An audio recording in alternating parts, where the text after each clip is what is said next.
আপনি একটু মুখে বললেন তাহলে শুনুন। আজকে প্রতি বছরের ন্যায় আমারও এই ছাদ বাগানে প্রত্যেক বছরই মাসাল্লাহ অনেক ড্রাগন ফুল ফুটে এবং প্রত্যেক বছরেই এগুলোকে পরাগায়ন করে দিতে হয়। পরাগায়ন করলে ফলগুলো বৃদ্ধি পায় এবং দেখতে অনেক সুন্দর লাগে। আর ড্রাগন ফলের বিষয়ে আপনারা সবাই অবগত আছেন যে এই ফলটা অনেক উপকারী একটা ফল এবং এটা সহজেই চাষ করা সম্ভব। আমি ছাদ বাগানে দীর্ঘ প্রায় 14 বছর থেকে ছাদ বাগানে সব ফল ফলাদির গাছ লাগাইছি এবং সবগুলো থেকে ভালো মোটামুটি রেজাল্ট। আমার এই চারাগুলো অনেক কাটিং করা আছে, কারো যদি প্রয়োজন হয় আমার সাথে যোগাযোগ করতে পারেন, আপনারা নিয়ে যেতে পারেন। আমার এখানে বিশেষ করে সাতক্ষীরার চারা আছে, যশোরের আছে চারা এবং বিভিন্ন ভ্যারাইটির চারা আছে ড্রাগন ফলের। তো এখন কিভাবে পরাগায়ন করতে হয় সেটা আপনাদেরকে দেখাই।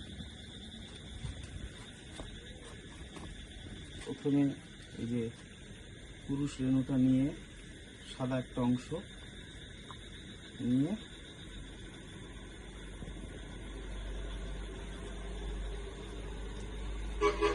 স্ত্রী রেণুতে দিলেই হচ্ছে পরাগায়নটা কমপ্লিট হয়ে যায়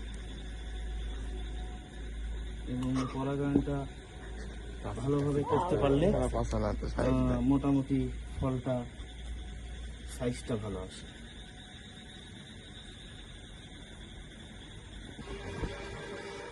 এইভাবে পরাগায়ন করলাম, দেখতে পাচ্ছেন আপনারা এই সাদা পাউডারটা, এটা এখন মিক্স করে এই যে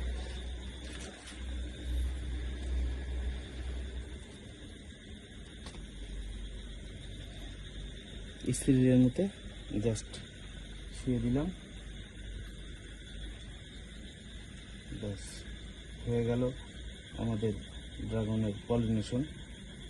আবার কিছু গাছ আছে অটো পলিনেশন, যেটাতে পলিনেশন করতে হয় না, সেই চারাগুলোও আছে আমার কাছে। কারো লাগলে আপনারা আমার সাথে যোগাযোগ করতে পারেন।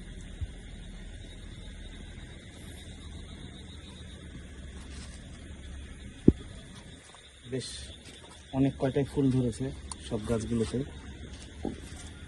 ড্রাগন আর কিনে খাওয়া লাগলো না।